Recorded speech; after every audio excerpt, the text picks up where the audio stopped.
Hey guys, Liquid here, and welcome back to Let's Play Fantastic Four. I was thinking that last part was going to be the last part was going to be the finale, but we've started this Latveria episode, and it's really freaking me out. We've started this Latveria level, and it's really freaking me out because I'm not sure if I've ever played this before, and the characters are all different.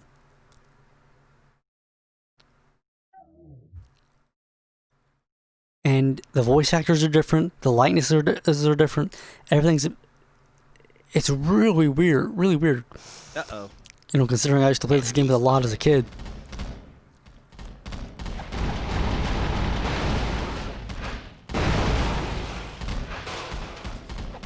And there was also another...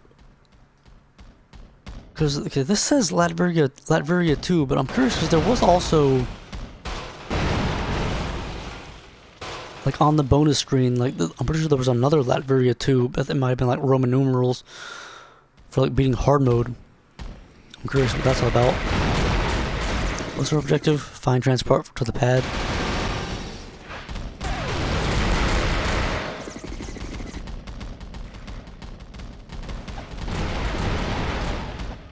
I can't remember what Reed's voice sounded like. I think Sue is voiced here by, I think, Grey Delisle is her name.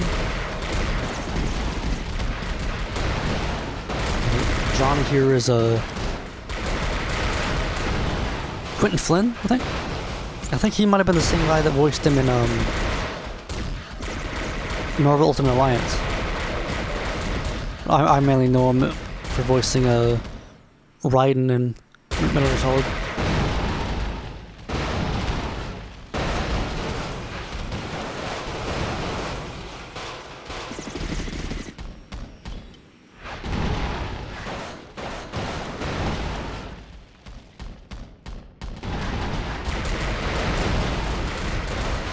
A lot of colors here. Oh, do we even have upgrades here? It does look like our upgrades did carry over.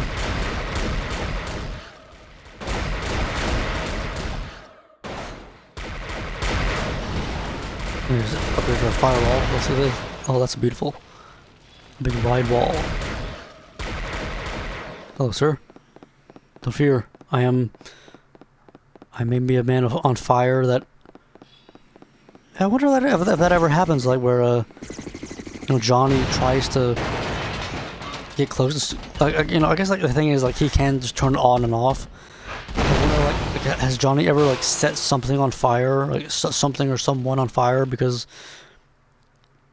he happened to fly by the wrong area? The wrong person?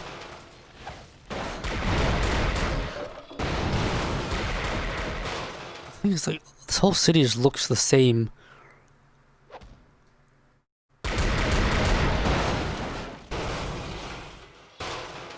Can't really tell where I'm supposed to be going.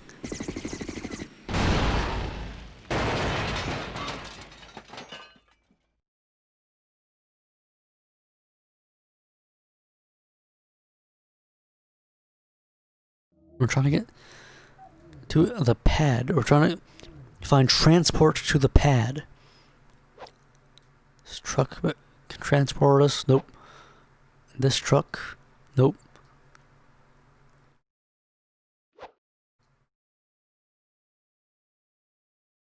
Car. Nope.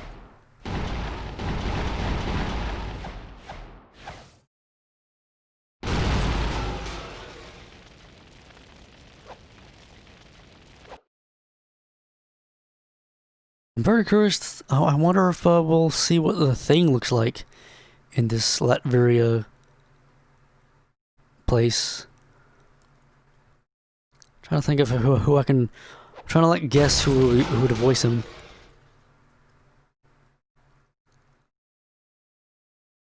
I'm trying to who's a common voice actor that does growly voices. No one really comes to mind. First thing that came to mind actually was Frank Welker. voice of Megatron, and also Fred from Scooby-Doo. Told ya. Objectives updated.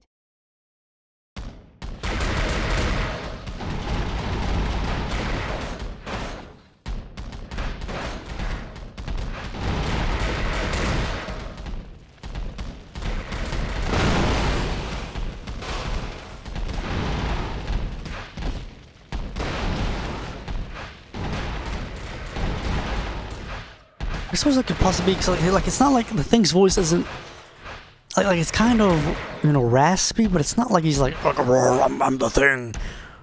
Like at least not you know, Michael Chiklis' the Thing isn't at least. I'm wondering if I could see them do it. Was it Joe DiMaggio or John DiMaggio, whoever it is, or the Bender from Futurama, and also a bunch of other things.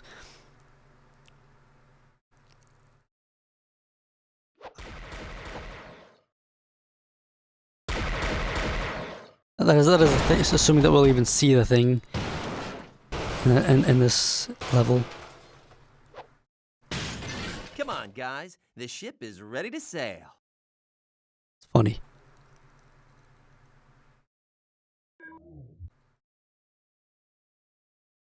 Come on, guys. The ship is ready to sail.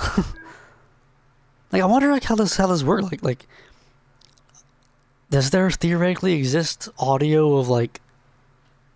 Time to pay Victor a surprise visit. I can't tell who that voice actor is, but that's actually kind of cool. Like, it's more of like a comic book take on the Thing. Like, even it's weird that they even. That just confuses me because it's not like. Hello, boys. I hope you enjoyed your brief stay in Latveria. The other Thing, you know, like the Thing from the 2005 movie. It's not like that looks like Michael Chiklis. Like, it's not like they would have to like change him to like some sort of like contract dispute or like. I don't know. That's real weird.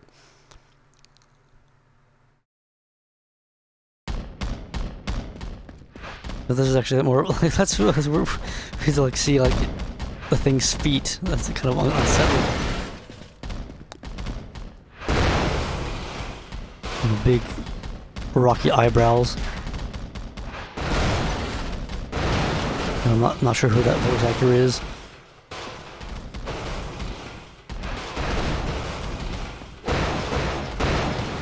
This is pretty cool. Like an actual, sort of pretty.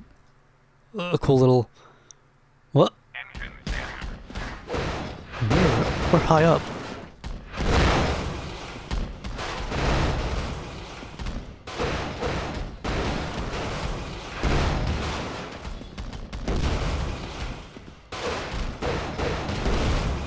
No music, I noticed. I can't remember if there's like a.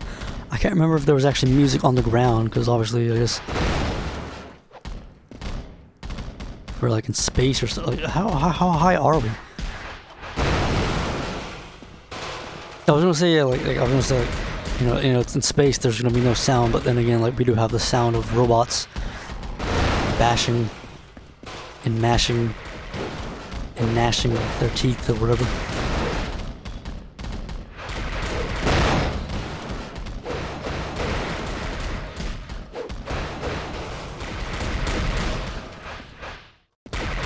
Thanks for spelling out everything I gotta do here.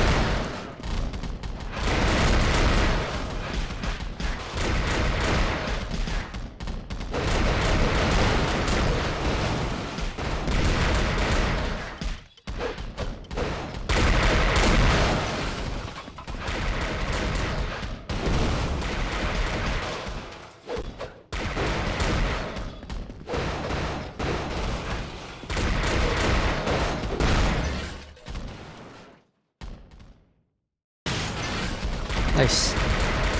They gave us quite a lot of time on that. I respect you.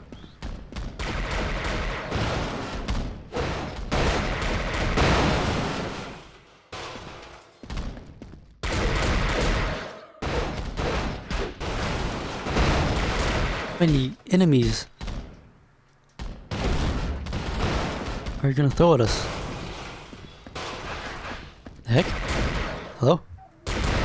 Oh, for a second I thought I was like stuck going forward.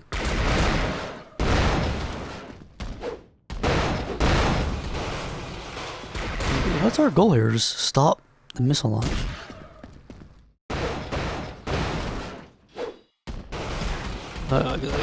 Is that just hold out to the end?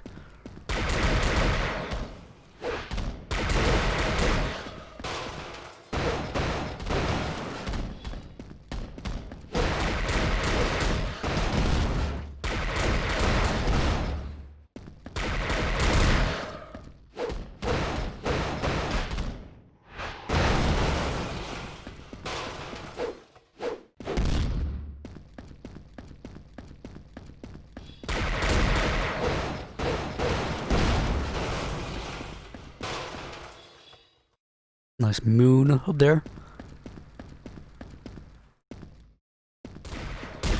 Oh, another barge. 3 is the lucky number, so hopefully this one's the last one because this level. Oh, it's neat. You know, it's kind of. Oh.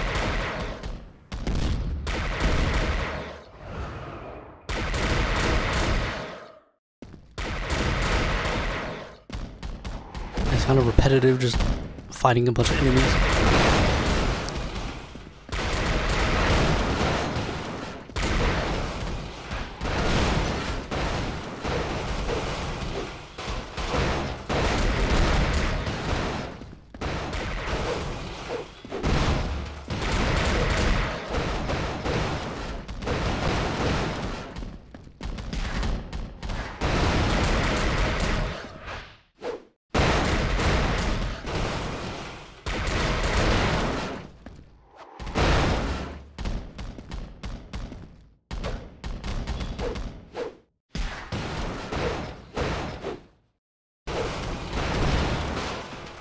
You know, just robot after robot. Robot go boom.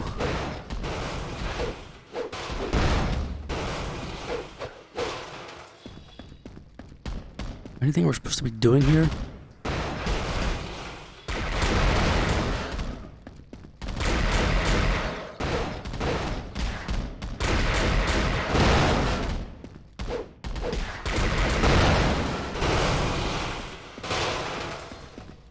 Nice. Oh, not nice. Go away. I'm gonna stay away from the edge there because I do not want to fall off and just waste another life.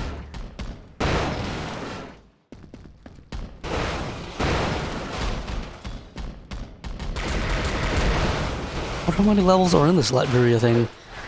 Because technically, I wonder, like, this could be the last one, because, like, you know, we have had a little bit of all the characters. But I feel like they would at least give maybe like one more level where you play as everyone.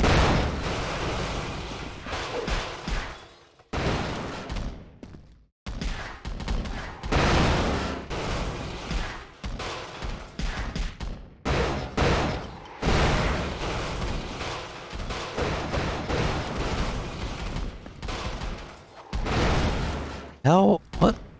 What are we supposed to be doing here?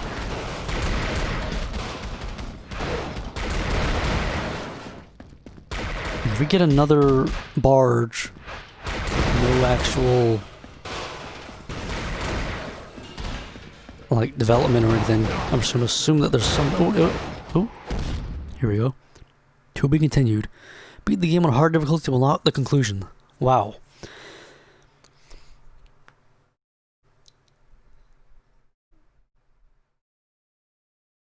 Here's what I'm gonna do. I think I will. I'm gonna put this on hold. Do another let's play, and then maybe after that, come back and do the second Latveria bit. Just because I'm a little fantastic forward out right now. What I'll probably do is like go back. I if I can. instead of like going back and actually beating the game on hard, I'll probably like, use. I'm sure there's probably some sort of cheat code or save game I could use. Trailer. I wonder if we actually unlock that. Oh. Ultimate Spider-Man game trailer. I thought that was gonna be a trailer for this game. I was like, what? What a beautiful, thing to get a trailer for the game you're already playing.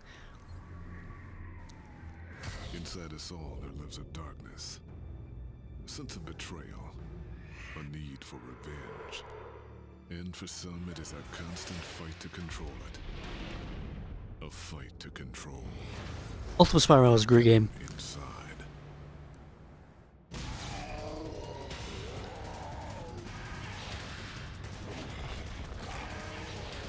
And I really enjoy doing the Let's Play for that as well.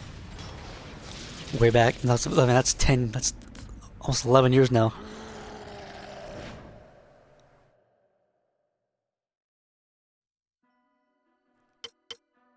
Concepts.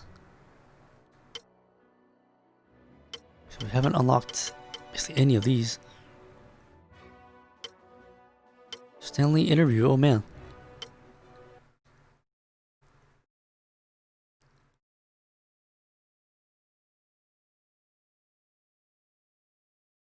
Please explain how the Fantastic Four were created.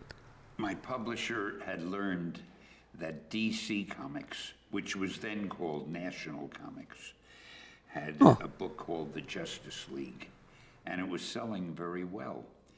And it was made up of a number of superheroes. So he said to me, Stan, why don't you come up with a book with a team of superheroes?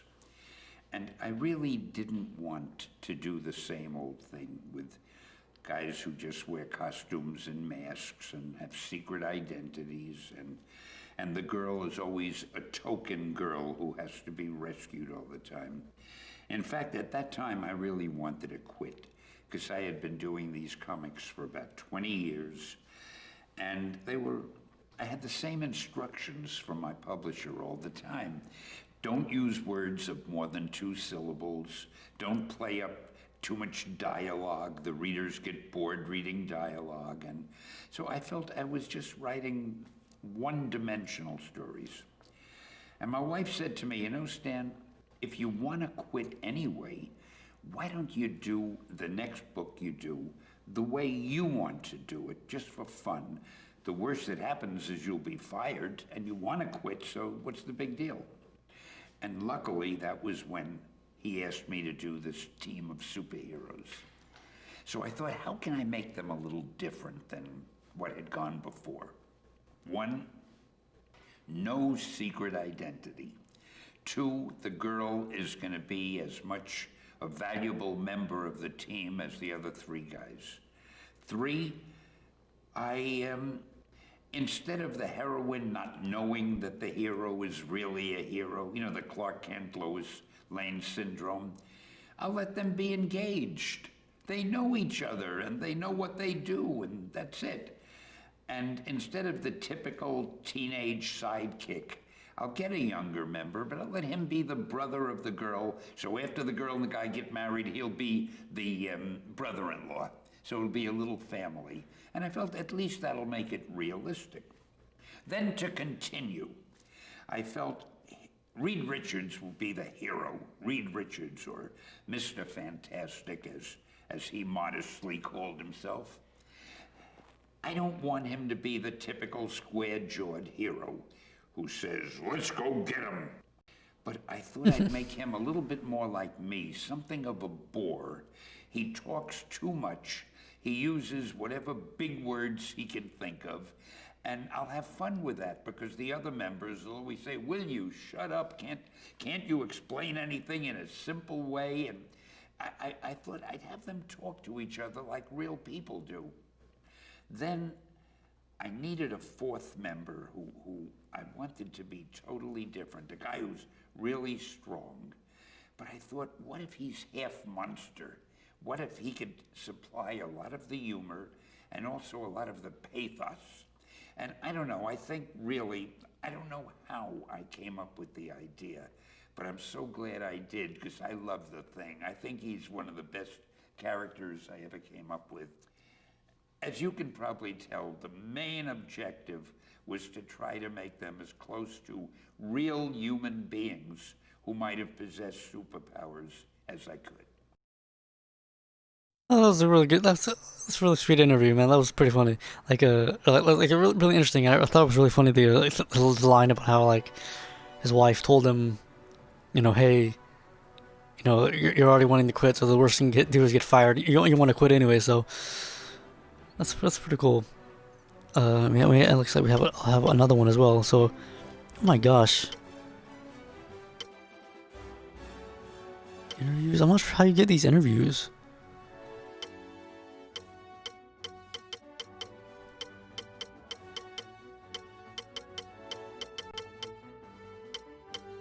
Subtitle covers.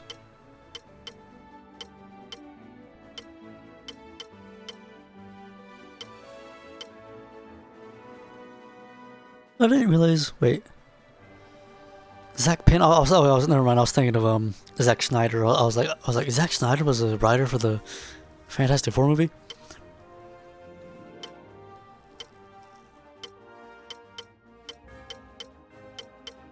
Not sure how you unlock they might be. Maybe you unlock them in the game, like you can purchase them or something with your upgrades or something. I can't really remember. I think that might be it. Like you might be able to like, get them with upgrade points.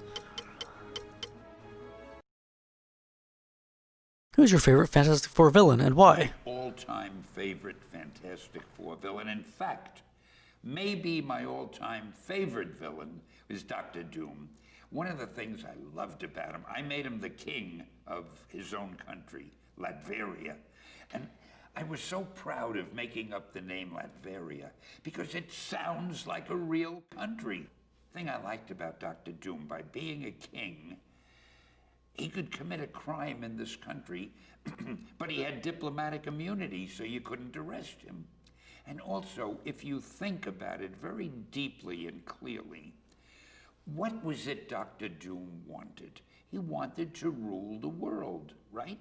Well, you could be a litter bug. You could throw a wad of gum on the sidewalk, and a policeman might come over and give you a citation. Or you could be a jaywalker, and you'd get a ticket. But you could walk up to any cop, and you could say, "Officer, I'd like to rule the world."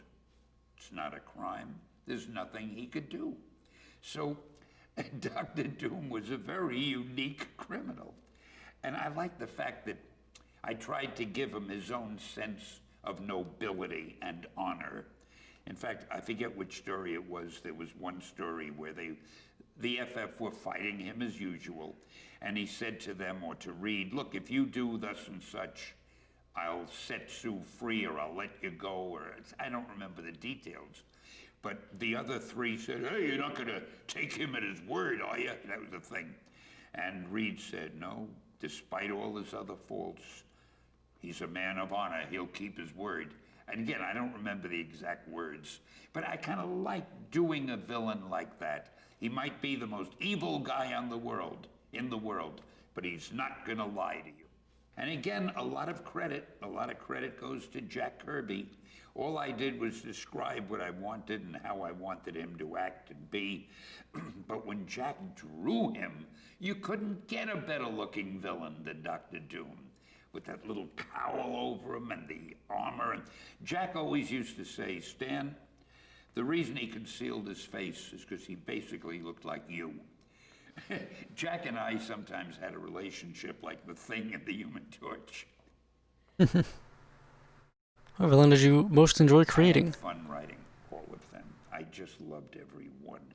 You know, there are some that come to mind. There was one called, I think, This Man, This Monster, where somebody managed to impersonate the Thing or take over his identity. He was a villain. But in the end, he turned good and he saved the Thing's life, or the Thing saved his life. I don't remember exactly, but the fella died at the end, but he died heroically. And it was the kind of story that kind of left a lump in your throat, you know. I always liked that, and the fans loved it. I got a lot of mail from that. Another one that I liked was The Wedding of Sue and Reed, because Jack and I put ourselves in the story at the end, and we had fun with it. At the very end of the story, Jack drew himself and me as characters trying to get into the wedding, and we weren't admitted because we didn't have an invitation. And I thought that was kind of funny. That was a nice interview as well. Like hearing Stan's thoughts on Doctor Doom. Like one of the things he mentioned, like, you know, he talked about how like Doctor Doom is like the king of his own country, and like how his goal is to rule the world, which I feel like I can't remember if it was better in the movie, like if they did it better in the movie, but Doctor Doom's, at least in the game here, Doctor Doom's motivations really were not explained at all. But I guess like they didn't really expect people to come for the game for the story, I imagine. But like we see him flip out in an elevator, and all of a sudden he's evil supervillain. Like that was pretty sweet. Like respect to the man, Stan the man. I'm sure you know all these things are up on YouTube if people want to go look at them. I'm curious about like the villain he mentioned. Like he mentioned like how there was apparently a villain named Monster. Oh, that was like a bad version of the Thing.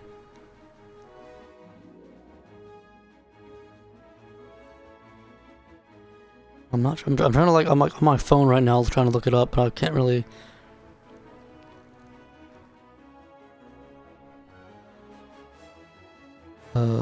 Maybe Fantastic Four number 51 might be what he's talking about.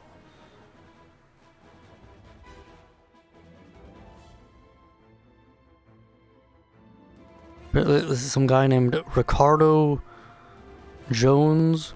Ben wakes up, realizes his powers are gone. He tries to warn Reed Richards that the Thing who is with him is an imposter, Ricardo Jones, a man who hated Reed. Huh.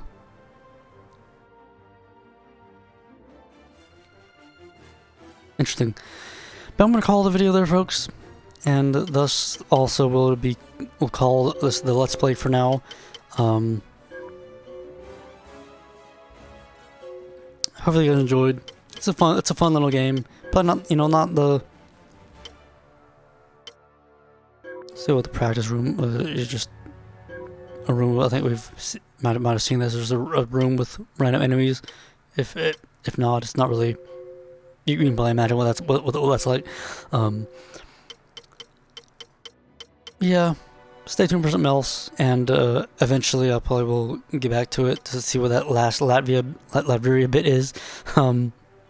That's one thing about what Stan said. Like he said, like he was so proud of himself for making a country that sounds like a real country, but like, yeah, that's because it sounds like a real country, if that makes sense. Yeah, it's a good game. Like, it's not, 10 out of 10. Gonna come home and play it every day, but it's nostalgic for me, and that's it has its little value. It has its value. But till next time, folks. Hopefully you guys enjoyed. Liquid out.